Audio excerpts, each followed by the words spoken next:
Cool, let's do it. Hey everyone, really happy to have you here. I see a couple people still, we'll see if people roll through, but at the moment it's a relatively small group, which I like. We don't actually get a lot of opportunities to have a group of this size at an event like this, which is awesome. And so I'm going to be able to lay out a lot of details on here. The topic that we're going to be talking through is just the pace of change of what's going on with buyers. Rapid changes, rapid disruption about how people are discovering things, where they're discovering it, how they're looking, how they're making decisions to buy things, and how companies put up artificial constraints that prevent them from keeping up with how customers are changing. So we're going to talk through that. I'm going to give a couple of examples. I'm going to lay out a little bit of a roadmap of how companies could respond. And then we can get into some discussion questions, anything like that. In the discussion questions, feel free, any of the topics that I bring up today, if you want to go deeper, definitely talk about those. Anything that you're working on in your business that would help you to go and take action over a 6 to 12 month period of time of hitting clear milestones and thinking about marketing in a long-term view where you have a completely different organization in the next 12 months. And so with that, we're going to get into it. I hope you enjoy it. And now to this episode. The way that I want to get started on this, and I think it's a perspective, it's a rare perspective for me as I've interacted with thousands of executives across a ton of different industries, from medical device, manufacturing,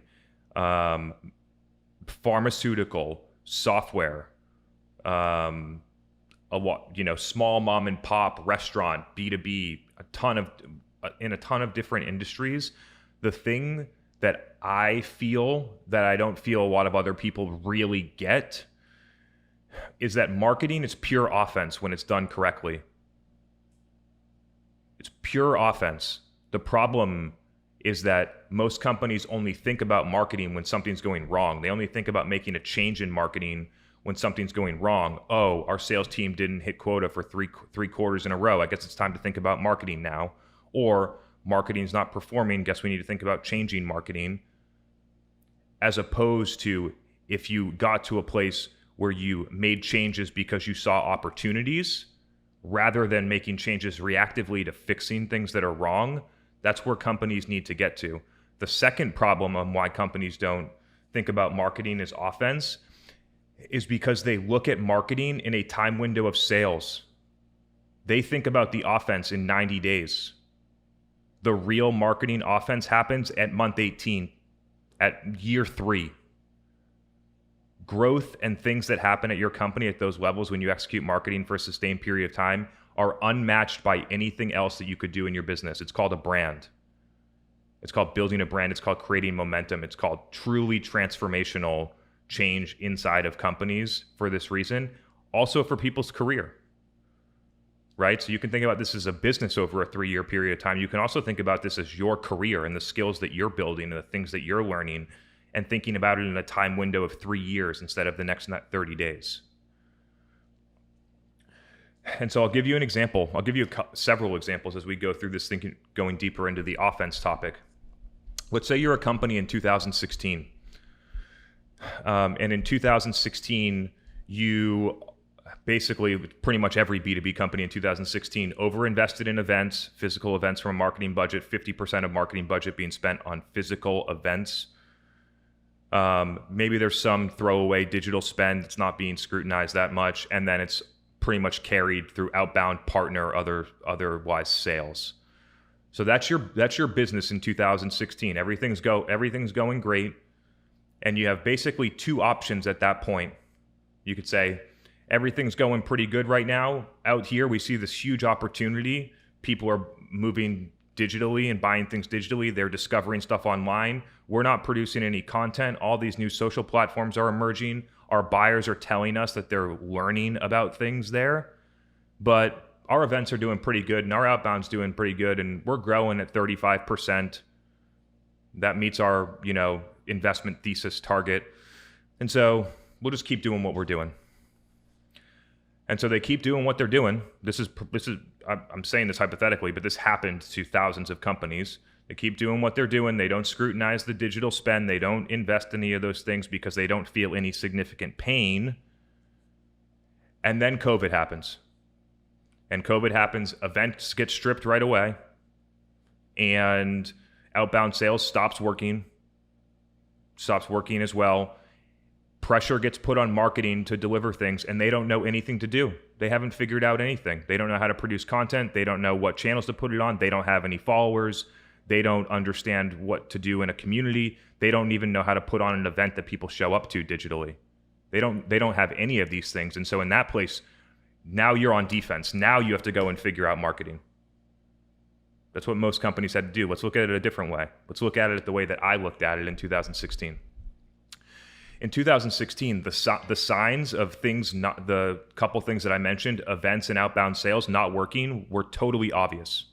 It was 100% obvious that when people that discover you digitally, that come in to buy, have significantly shorter sales cycles, way higher win rates, significantly lower customer acquisition costs, and is just generally more aligned. If you talk to your buyers about their buying process, that's how they wanted to buy. And so these signs were obvious. Outbound was getting less effective. If you actually measured events in 2016 like I did, you would realize how poor the ROI on those investments actually were, but no companies actually did that activity. If they did, they would make some excuse. Oh, the conference was in New Orleans this year and people must have been on Bourbon Street. That's why they didn't come. And then the next year it happened, the conference was in Vegas, and it's because the conference was in Vegas. They must have been on the Strip. And then the next year it's in Hawaii, and they're like, oh, I guess it's because the conference was in Hawaii. People must have been on the beach. Instead of looking at it and be like, this fucking conference doesn't work anymore. And so they could look at that and they could say, there is a huge opportunity in digital to do things better than what's happening right now. Nothing in our company is broken. Nothing's going wrong. But look at this huge opportunity over here. We could stop spending $3 million a year on these trade shows that are producing no ROI. Let's start investing those in marketing. Let's build infrastructure, capabilities, and talent so that we can produce content and capitalize on these opportunities. They go through that exercise for 3 years. First year, not a lot's happening. They're getting the wheels turning. They're figuring stuff out. They're trying to get the right people on the bus, things like that. They start to hit a little traction in 2017. Things are growing. Marketing's delivering more revenue. You're seeing better alignment with sales. 2018 comes. They really have an engine figured out. They're scaling up media spend. They're producing a video podcast that people love. They're doing things like that. 2019, similar process. And then boom, pandemic hits. And what happens when the pandemic hits in that situation? While everyone else is scrambling in the market, you're capitalizing. That's when the offense happens. For us at Refine Labs, it was 3 days into the pandemic. We pivoted to a live event podcast, and we've done 180 podcast episodes in the past 18 months. And it has driven our business because we spent 3 years. Business wasn't in business for 3 years. I spent 3 years figuring all of these things out for a moment like that when you can really capitalize. You don't see the opportunities to capitalize right now. Nobody does. So you need to build the skills. You need to follow what buyers are doing. You need to take advantage of those things. You need to try new things so that you have those, so that whatever happens, it's probably not going to be a pandemic next time, but whatever happens, new channel emerges, something, you know how to recognize it and you know what to do. And that's where career-changing things happen. That's where trajectory-changing companies happen. That's where you're in a race with 3 companies and you're all at 50 million ARR for who's going to win the category. That's how you win your category. It's big stuff. But most companies don't invest the time because they look at marketing in such a small window. If you looked at we did that, the example that I just gave you, and the company looked at it in 2016 and was like, it's been 90 days. Where's what happened in marketing? Where's the millions of dollars of revenue? Blah, blah, blah, blah, blah. Like everyone does. And they shut stuff down and they go back to doing all the same dumb shit that they were doing before, as opposed to really letting these things play out. And if you went and got those things to play out, I am positive that if you were one of the few companies that had all of those things figured out when the pandemic hit and you made those pivots, if you look into yourself, you're like, there's nothing in the company that could have done what we just did over the past 2 years. New product, new VP sales, new sales process, new funding round, none of it. Marketing is something that can make those hockey stick moves unlike anything else. Marketing's offense. Now, let's get into some of the things that are rapidly changing, right? So what I just talked through, I was talking about companies starting to get on the quote unquote treadmill and train for how to execute digitally in this type of environment. In 2015-16, most companies haven't. They're fat. They need to get on the treadmill and start running, right? So and then what's happening right now is that the changes are happening more quickly. So the change is accelerating and companies continue to fall further and further behind. And so the reality of what's happening right now is that buyers trust their peers more than anything else, more than Google, more than Gartner, more than vendors. They always have, but they didn't have the access to the peers like they did. And so here's what happened. The pandemic happened. Everything got shut down. Executives that are 55 years old were forced to become digitally native overnight. They got trained on how to be a digital person, just like a person that's 30 years old. They can all use, if they couldn't, they can all use technology. So across the board, B2B, the excuses to be millennials want to buy this way, old people want to buy this way, is that excuse is completely out the window. Every B2B buyer's on the same path. They can all execute digitally in the same way. The second thing is that they became instantly hyper connected with all of their peers. They got involved in communities. They found events, weekly events. They got more active on social networks. Those types of things. So now you have 45-year-old executives that used to not use LinkedIn, that used to not participate daily in a Slack channel, that used to not come to weekly events, that have been trained over the past 18 months to do those things because they didn't have anything else to do when they were locked down. These behaviors are not going backwards. People have learned these things. And so what happened there is that buyers trusted their peers. And during the pandemic, they learned how to actually access and leverage their peers in a very efficient, methodical way. They learned how to act. They learned how to build the network. They know how to contact people. They know where to ask the questions. They know who they need to go after. They didn't know these things before. So now, when they're going to make a buying decision, they're not searching in Google. They're not talking to your sales rep. They're not doing stuff on your website. They're literally going to one of those places and they're having a conversation with somebody that they trust because they trust what that person says more than the result that they get in Google, definitely more than they read on a Gartner website or some quadrant or whatever, and more than what they get told from your sales rep or what they read on your website. It's just the truth. People aren't going to like it, but that is the truth. And so they go to these places and they ask about it. And in all of those places, there's not any tracking to it, so companies can't keep up. There's no tracking, and the gap of why so this is all happening. I think I'm saying this, I'm seeing some heads nod in the audience. I think people get this. I think that a lot of people that are on this, like you probably found me when you were consuming content in one of the places that I mentioned, a Slack community, organic social channel, a third-party content platform, or through word of mouth with a peer. All four of those things and many other things never get tracked by attribution software. Now, the gap and why companies are not moving on any of these things is because there's a gap between what's actually happening in reality with buyers and what they're being told by MarTech vendors and the analyst firms that get paid by MarTech vendors. And so what I did, it was super fascinating activity. What I did in prep for this is I downloaded something along the lines of the most recent state of B2B marketing report from 3 sources. I downloaded it from Salesforce, I downloaded it from Gartner, and I downloaded it from Forrester. And so I looked at those things and then I tried to pull out qualitatively, what are the core topics of what these ebooks and content are pushing? And I'm going to read them to you. personalization, ABM, attribution, CDP, journey management, AI. That's what these books are talking about. That's what's getting shoved into the market that B2B marketers are listening to. Not one mention of a podcast, not one mention of LinkedIn, not one mention of how much communities matter. Not one mention of a content strategy outside of SEO.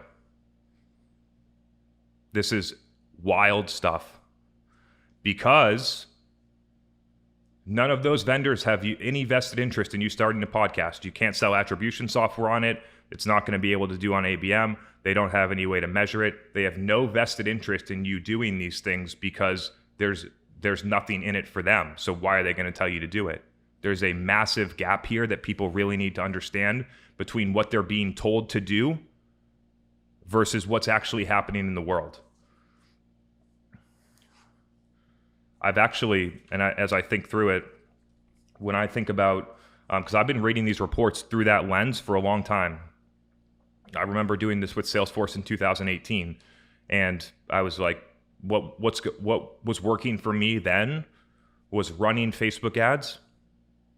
In 2018, I'm going to tell you this, you could run account-based Facebook ads. I could go in there and pick a company and run it to all their employees on Facebook with no tools, no targeting, no ABM tech, nothing. And I did do that. I was doing that in 2017. And so Facebook ads were working for me. A video podcast was working for me, interviewing physicians, and then sending that video podcast through emails. Those were the three things we were getting pretty massive growth out of at that time. And then I started to read these books. And in 2018, what was getting pushed was ABM, specifically display ads. I had vendors that were saying, hey, like, why don't you stop doing the $50,000 a month in Facebook ads that's working and move some of this over to display? I was like, why the fuck would I do that? Why would I do that? We have something that's working. So telling you to run display ads, telling you to do ABM, and telling me to run email automation. Those were the three things that got mentioned. None of those things I did. And so for a very long time, I've seen gaps I've seen gaps between what I'm seeing working in the market and what is being recommended in a mass market from vendors to marketers. Major gaps. So why is that? I think it's super interesting and super fascinating to think about. And so as we keep moving forward on this topic, as everyone keeps getting more and more obsessed with technology, the marketers that really win are the ones that do the fundamentals. We use almost no technology here, and I don't think that you need it for our business or for our customers. So you can do it to accelerate, but I'm telling you that the technology is typically used as a mask to hide that the company hasn't done any marketing fundamentals, hasn't talked to customers, hasn't segmented appropriately, doesn't know how to message, hasn't set up a category position, doesn't set the right goals in marketing. And so what they do is they go out and find something and think that ABM is the main technology suite that happens right now as the solve for this, where the real solve is going out and talking to customers and putting together a real strategy. And so I'm pushing people to think about this because and just to keep reiterating, what you're being recommended by technology vendors is what's in their best interest. I know this for sure. I sit on demos and customer calls and things with a ton of different platforms. And I use those platforms. And what they tell their customers and how to use the platform versus how I use it is very different. Just because I see the landscape and I see the one part of the tool that actually is valuable and everyone else is selling on the whole platform. So I want to think about, and I want to talk for a minute about how companies can sort of like catch up, right? So for me, and the position that you want to be in as a marketer is where customers are moving and you're with them. Like, I feel like marketers are changing, and I feel like I'm with them, like a peer. Like, the dynamics are changing just like how it was. And people are going to always say, oh yeah, but Chris, you're marketing to marketers. How easy. I did this with emergency medicine physicians and respiratory therapists in 2018. It has nothing to do with who you're selling to. What it has to do with is, do you really respect the amount of value that comes out of understanding your customers and interacting with them on a daily, minimum weekly basis? And so building in processes where you can get insights every day. I would argue that this event is a way to get consumer insights. I spend a ton of time on LinkedIn. I spend a ton of time taking consulting calls for free, all because it feeds insights that most other marketers never look for. Just sit back, play with dashboards, try out new tech, write content. The insights are the unlock here. And so how companies should respond, let me try and set this here. So my belief is that most companies are very far behind, right? I'm over here talking about publishing content on LinkedIn every day across your entire organization, having a podcast that gets published 3-5 times a week, creating a weekly event, either standing up your own community or having experts that actively participate in the same communities that all of your customers do. Potentially setting up a Facebook group, which is a major opportunity right now. Facebook has basically converged on groups, and people use them. So those are some examples out there of things that companies could do. Very few companies are doing any of those things. The reason is because they need to catch up. There's plenty of things that they need to catch up on, because it's almost like walking up the stairs. It's hard to take the 8th step when you haven't taken this first one. And so what companies need to think about and how to do this is, and I'm not sure this is going to come out clear, but step 1 is fix the core. It's like the core of what you're doing, and look at it and identify where are the holes. Like, this is pure fundamentals here. Where are the holes? Do we really understand customers? Have we segmented appropriately? I'm going to go deeper on the segmentation, because what companies do is they look at a market and they say, okay, this is our segment. Financial services, 1,000 employees plus. The thing that you don't see is, if you went out and talked to a bunch of people, that you would create 20 sub-segments after it. And so there's all of these micro segments that people never see because they don't do enough research to even see them. They don't care to look at them. And then inside of the 20 sub-segments, you're going to find 1, 2, 3 that are your winners, that you almost always win, that people need your product. And that's what you need. People don't see that, so they don't message that way. They go broad, and then the broad messaging doesn't resonate with the 2, 3 sub-segments that actually need it. So fix the core could be basically marketing fundamentals. The second part on this is, are you hitting your goals as a marketing team? There's no chance and there's no sense in trying to start a podcast and post on LinkedIn every day if you're 50% to your pipeline target. And so we need to figure out how to get back to marketing, hitting goals consistently. There's 2 components of this. I always look at it in 2 ways, and both ways are viable depending on which company you work at. Number 1, the goals are unrealistic and unattainable. No matter what you do, you're going to be falling behind. The goals get bigger every quarter. You don't have enough budget, enough resources, whatever the reason is. The goals are unrealistic. We can talk through that one. The second one is, you're simply just not hitting the goals. And I think a lot of people are going to say that the answer is the former, when it's actually the latter, but they just don't know a lot of those things. And so we need to get to a place where we have realistic goals, where marketing's hitting them, where it's helping sales hit their targets. We go in and we work with a lot of different companies and get them on track to this, some by changing the goals and others by just implementing marketing effectively to drive the right demand. So those 2 things. Once you have those 2, you have sound marketing fundamentals with deep customer research, and you have we're hitting our goals, then this is where everything starts. Because when those two things are in place, that's when you can start to get creative and you can start to run down the next list of stuff. You need to have that engine running that's delivering, that you have confidence in.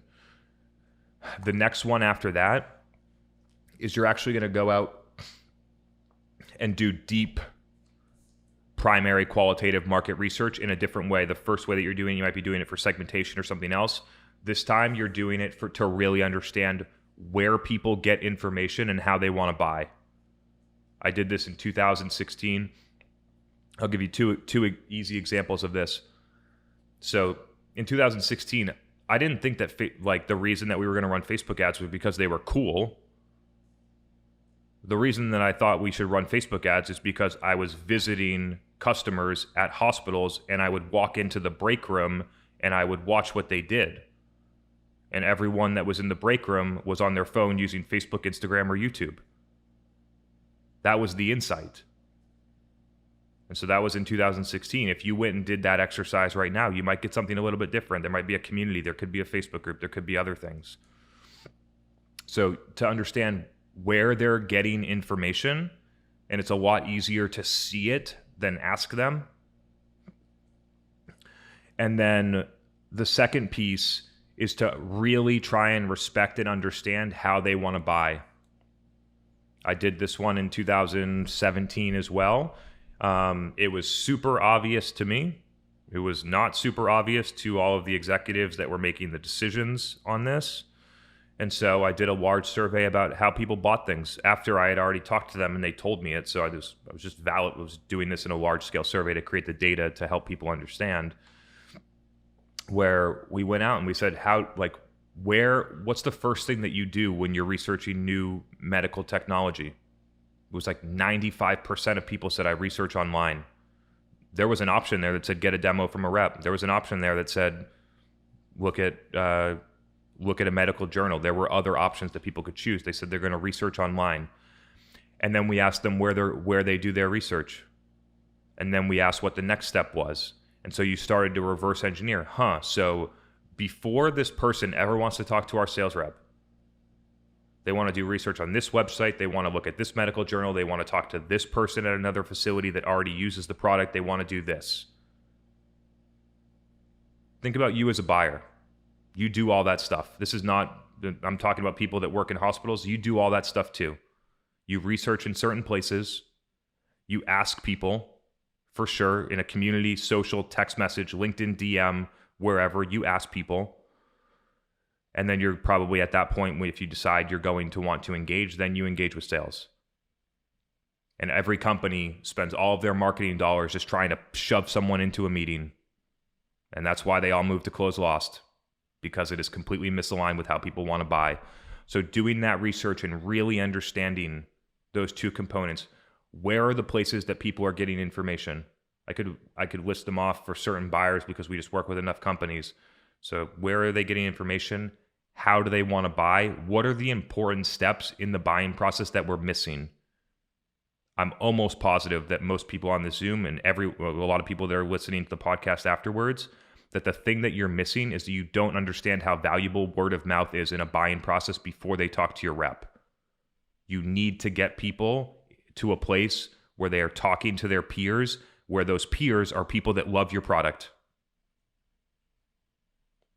And you do that through producing content, through being in communities, through being visible on the internet. The next thing after you do that research and you find out where those people get information, spend time, the things that you're going to get, I'll go through marketing for an example. The things that you're going to get some big communities, revenue collective peak. You're going to get some sub communities, which would be like 10 to 50 person groups that meet regularly that may not have like a scaling membership model. You're going to get LinkedIn. You're going to get some like VC, PE sponsored group that has like monthly meetups. Those are some of the places that you're going to get. Whatever you get for your customer, the next thing that you're going to do is you're going to figure out how to be a part of those places. So you're gonna figure out how to be in the communities or in the places where they are. And when you do that, it's the next step is to act like a peer. It may not be you too, for the sake of the conversation.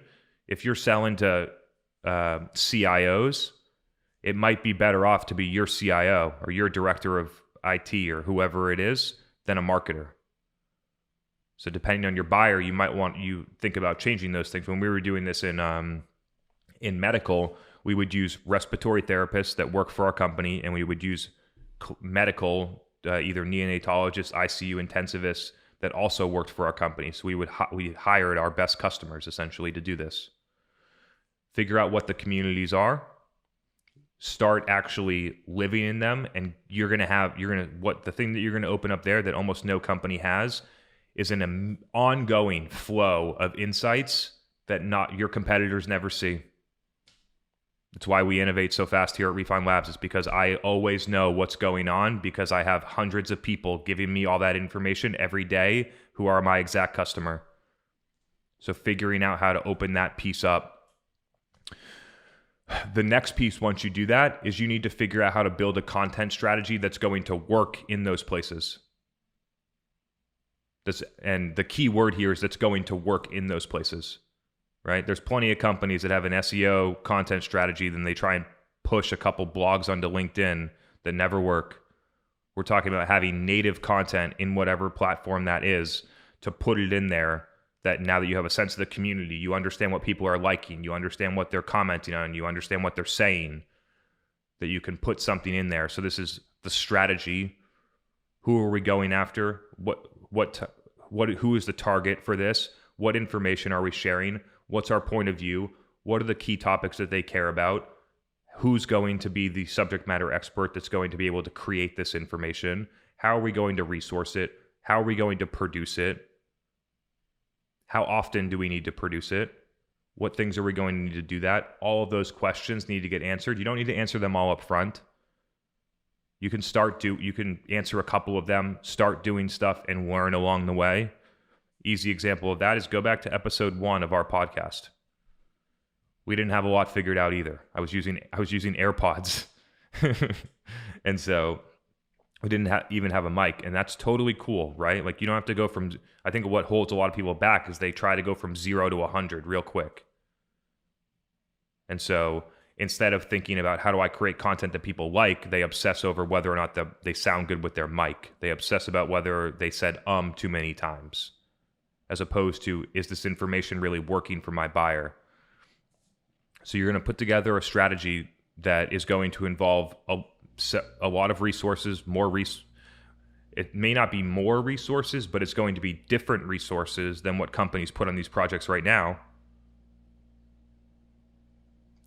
Especially if you're not selling to marketers or salespeople, you're going to most likely need different resources on this project.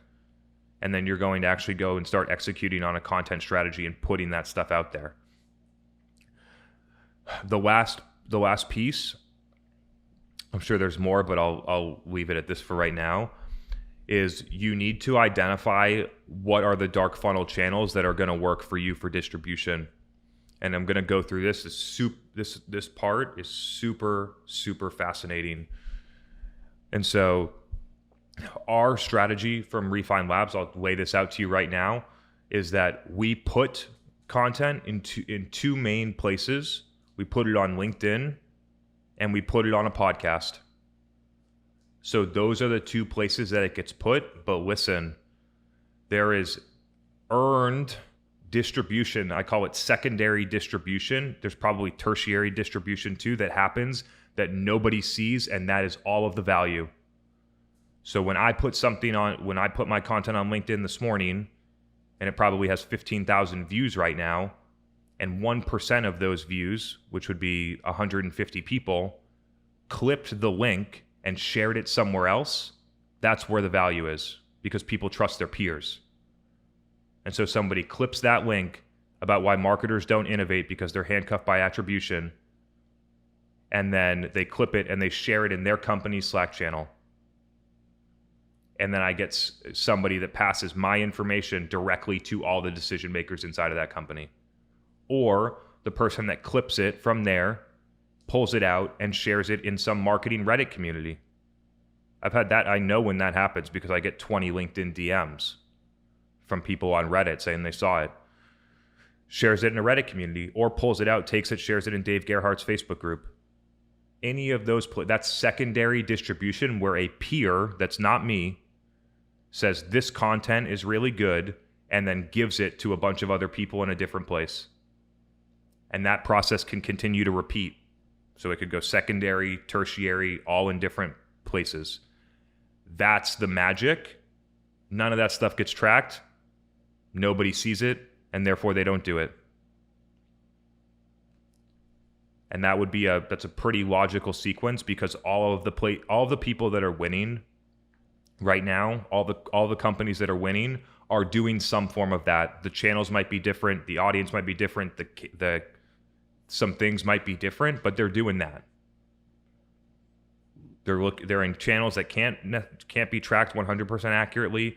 They're putting content in there that you love, and then you're taking some of that and you're sharing it with peers or coworkers or otherwise in other places that they're not in. And that's how right now, August 26, 2021, that's how you build a B2B brand. That's why there aren't a lot of B2B brands that people love unless they use their product.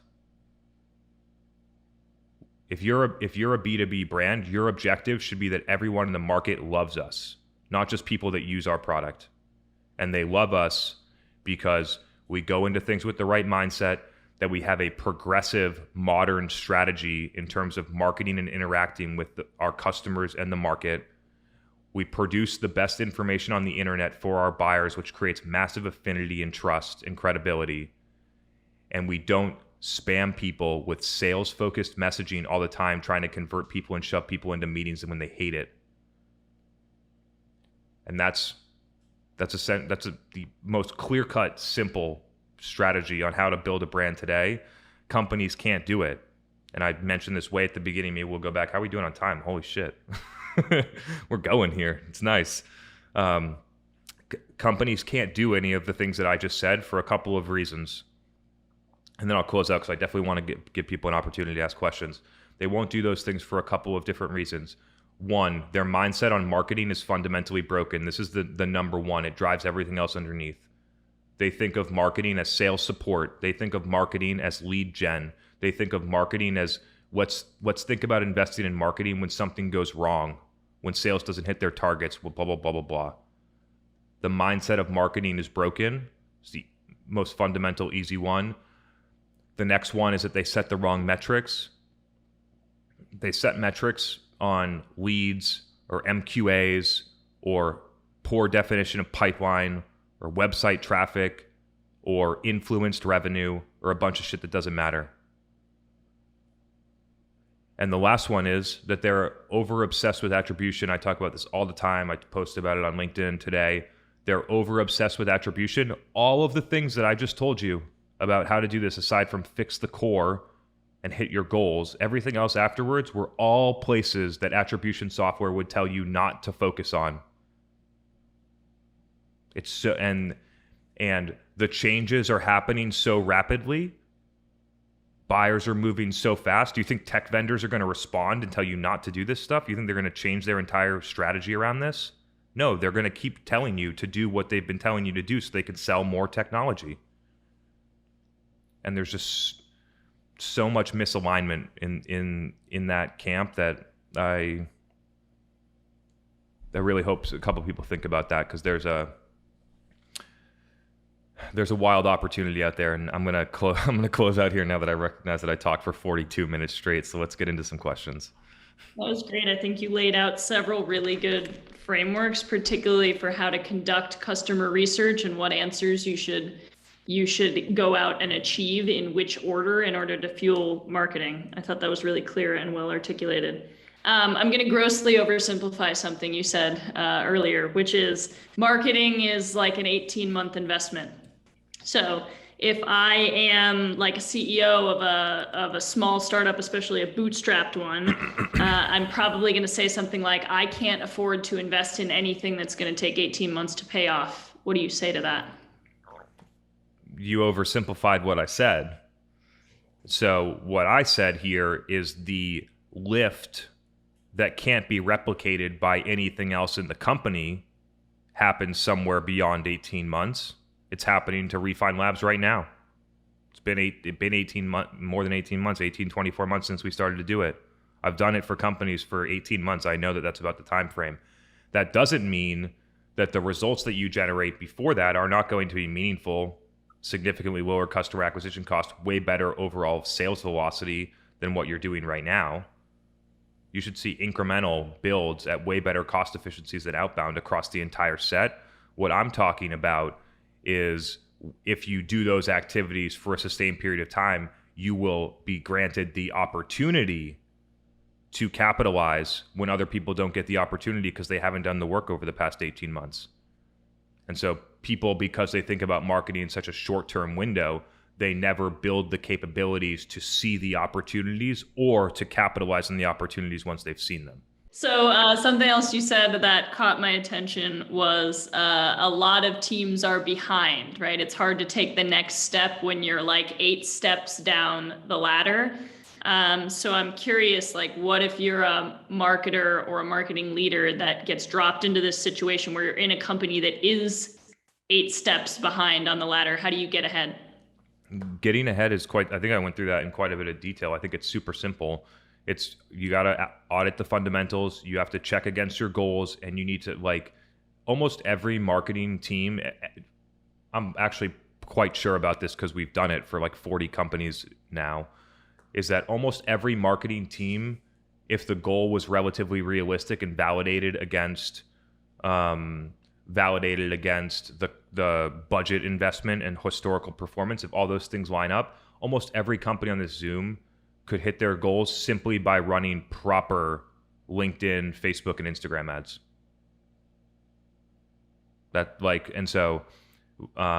The problem is that they use all of those, they either don't invest in those channels because they're too busy running lead gen, or they use those channels in the wrong way just to collect shitty $20 leads that don't close.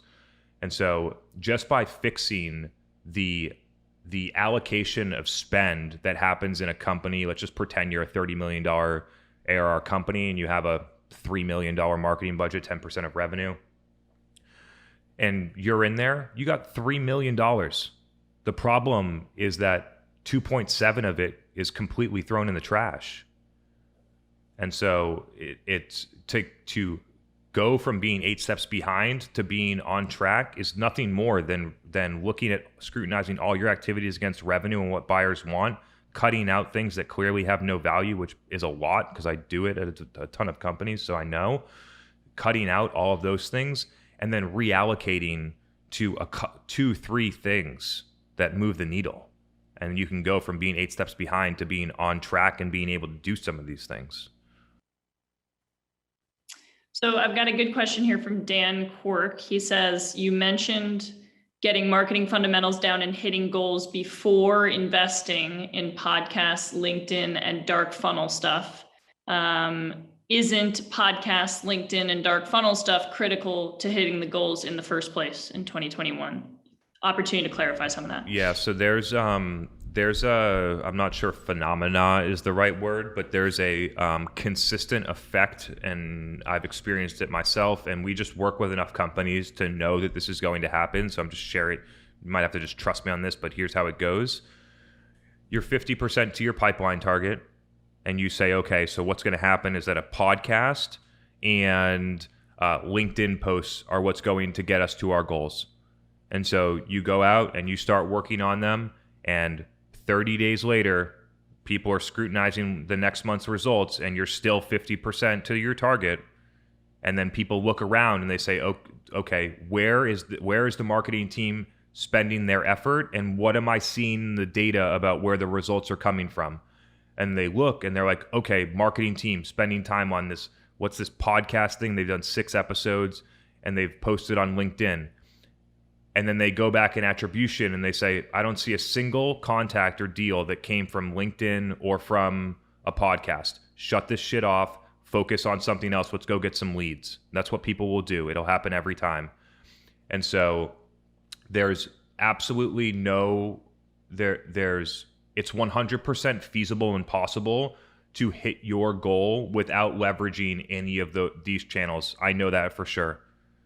And so by looking at things the part that I didn't allude to, because I just gave a 1 month window, is that to get the podcast and LinkedIn to get you from 50% of goal to actual goal could be 3, 6, 9, 12 months.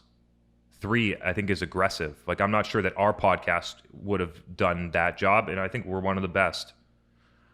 And so you're never going to get 6 months to figure that stuff out in a venture funded software company. So that stuff's going to get cut, and then they're going to tell you what to do versus you saying, okay, we're going to do these things to get there and then build these. The process of getting from 50% of target to 100% to goal should be less than 6 months. So are you kind of suggesting there that the things that you need to do to make up that difference are not necessarily a podcast in the first 6 months? The places where marketers should focus that are going to give the easiest, the most tangible, fast impact: lead handoff optimization. This is a huge one. Go through as a buyer, your own demo process. Make up a fake email or have somebody that's one of your friends from a company that fits your ICP to do it, and fill it out and track how long it takes you to get a follow-up. Who's the one following up? How many emails back and forth it takes to schedule the meeting? How fucking annoying it is when you actually get a meeting. Who's on the call? How does it go? Do you find value in it? That process, a lot of results that marketing generates get completely negated by how bad companies execute there. By having a marketer that goes in and actually fixes that process, where somebody comes in, they ask for a demo, they book time on a calendar, and they meet with a rep that's knowledgeable. That could 4x your qualified pipeline overnight, just because you're losing so much stuff to a bad follow-up process. So you got that you have that one that could be a big winner. Conversion rate optimization on the website. Fix your forms, make them easy, give them a clear conversion path, things like that. That could get you a 2x lift just by fixing that type of stuff. From there, high intent Google ads if you're not doing them already. Branded and non-branded, when the things that people search when they're like, I'm ready to buy stuff, blah, blah, blah software, blah, blah, blah software pricing, vendor comparison, those types of searches, buy those. And then the fourth layer would be running highly targeted, well done, thoughtful, creative, and messaging, because you understand your customers, you understand the psychology, and you understand how to message and how your product fits in, and run highly targeted ads on a couple of social platforms. And those 4 things will get you to goal. I think that'll be really helpful for people. Okay, so the other thing that you touched on earlier is you could be doing all of those things that you just outlined flawlessly and still missing your target because the target itself is unrealistic. 2-part question: how do you know if the target is unrealistic? How do you go about figuring that out? And then if you realize that it is unrealistic, how would you personally go about demonstrating that to an executive team? Yeah, so the easiest way to know whether the target is realistic or not is to look at how many customers you're expected to acquire, and then calculate what the CAC on that would be, and then see whether that makes any logical sense. So what most companies will do is they'll never look at this part. They'll say, okay, our investors know that we need to grow 300% this year. So there's the end. We already know what the target is at the end. Now let's just put together stuff in a spreadsheet about how it goes. And then hopefully everything will work out. Let's just go and get it done. And then you actually look and you're like, yeah, but you are telling us that we're going to acquire $100,000 a year customers for $3,000, which is totally unfeasible. You'd be lucky for blended CAC to get that customer at $50K or $100K, and they're going to build into their model customer acquisition cost of $3K. It makes no sense. And so by looking at it in customer acquisition cost financial data or cost per sales qualified opportunity financial data, it becomes very clear whether or not the goals are realistic. And that's the recommendation, because you can benchmark that against what any VC or PE firm says. I got it today. Like Most VC PE firms are looking for somewhere between a 12 to 24 month CAC payback, or it's going to cost you $1 to $2 to get $1 of recurring revenue. Okay, so I feel like there's a trade-off between like running and scaling what you're doing right now in marketing versus like innovating with stuff that you're not sure if it's the next big opportunity or not. Mm-hmm. Kyle Lacey posted something interesting on LinkedIn probably this week or last week. He said basically they don't measure like 20% of what they're doing in marketing at all against anything, so that they're really free to innovate. What do you think of that approach, and how would you kind of manage the trade-off between executing the day-to-day and like figuring out what's going to work next? I think that the approach from Kyle could probably work in a lot of companies. My approach is way more extreme than that. My approach is we're taking all of the marketing spend and measuring all of the marketing results blended, and I don't care about attribution on anything. It's not that we're not measuring stuff. It's not that I'm not looking at those details, but I don't need attribution from our podcast to tell me to keep doing it. And I think that's the real difference here is 75% of their spend still needs to get measured and attributed to revenue, which I think is far too much. I think that you should have to defend 25% of working dollars. And so when you think about it in a different way, when you're hitting your goals and you respect how flawed attribution is, that it would actually open up to you that, hey, it would be way better in marketing and we would do way cooler stuff and we would innovate so much faster and we would get better results and our customers would like us better if we stopped trying to quantify every single dollar, because it drives all of the wrong behaviors. Because when you need to quantify stuff, you need to convert people. You need to go in and do digital sales, which is the opposite of what you want to do when you're trying to build a brand. But I like that. I like the approach from a political standpoint, because I know that my perspective won't work in most, at least not right away, in most companies. So I think what Kyle did could be a nice like 1.0 to where you actually should get to, which is recognize how flawed measurement is, create a completely different way of measuring specific channels, measure all of the marketing performance against all of the marketing budget, and then it's a marketing team's job to know which investments are important and which ones aren't, using intuition, common sense, and whatever the measurement tools give you. But right now, people just look at measurement and make decisions off of flawed data. How many more questions do you want to take here? I can do whatever. Let's keep rolling, people. All right. I have observed that sometimes marketing teams are like on that top step where they're innovating and they are ahead of the curve, and then one person leaves and the company just slips back to where they were before. Why do you think that happens? Because it takes talent to do these things. And so just like if you're in a company and you have 5 sales reps, and the top sales rep leaves because you don't treat them well, or because they get a better opportunity, or for whatever the reason is, that your results go down afterwards, that you don't have the best salesperson, that you have to go out and find that person. In every single function, if a really strong talent leaves and you have a relatively small team, you're going to feel that. And so what companies don't, I just find that a lot of companies don't think about this, is building talent, process, infrastructure for the future. Like, if you were hitting your goals and you were doing all these things, and let's just go out, even if you're not hitting your goals, let's talk about a big company here. Let's go and talk about GE Healthcare, right? Like, GE Healthcare probably right now, out of their entire marketing budget, should have 2 or 3 people that are doing stuff on TikTok. They're probably not going to get anything out of it, but what's going to happen? They're going to learn. They're going to build processes. They're going to figure out how to create content there. And so most companies don't build the muscles that they need to do that. The funny thing is that when you start collecting talent of strong marketers and you start marketing very well, you attract more talent. And so you got to figure out how to get the ball. You got to figure out how to get the ball rolling, and then you need to figure out how to scale the team in a way where you're not vulnerable to one person leaving.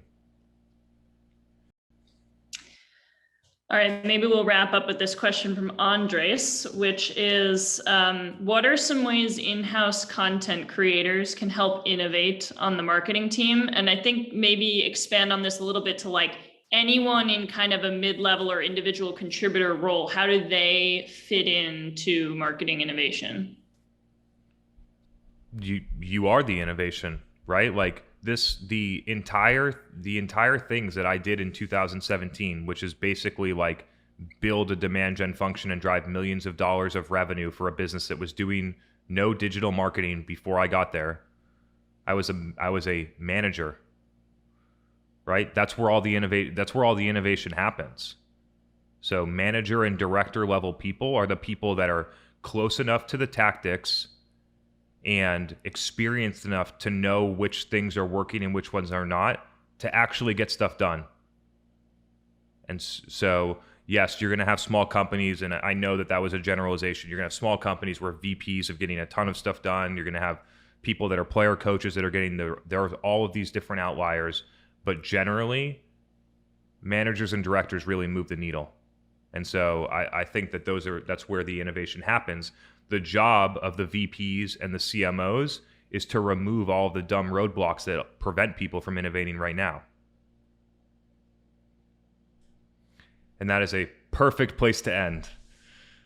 All right, everyone. Super happy that all of you jumped in and joined. Love seeing some of the faces here. I also love that we still got a bunch of people on here. So this will most likely go live on the podcast tomorrow. And so if you're interested in kind of like re-listening, things like that, that'd be great. If you have feedback, good or bad, would love if you want to shoot me a DM and say, hey, that was great, or hey, I wish you explained this better, or anything. Love the feedback. We're trying to get better.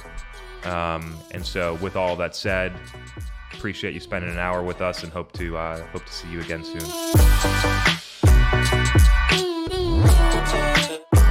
Hey everyone, this is Chris Walker, the CEO of Refine Labs. Thank you so much for taking the time to watch this video. If you enjoyed it, feel free to like, comment, or subscribe to the channel for more videos in the future. We're also live for Demand Gen Live at 7:30 p.m. Eastern every Tuesday night, which will also go on the State of Demand Gen podcast, which is available on Apple and Spotify. Thanks again, and see you next time.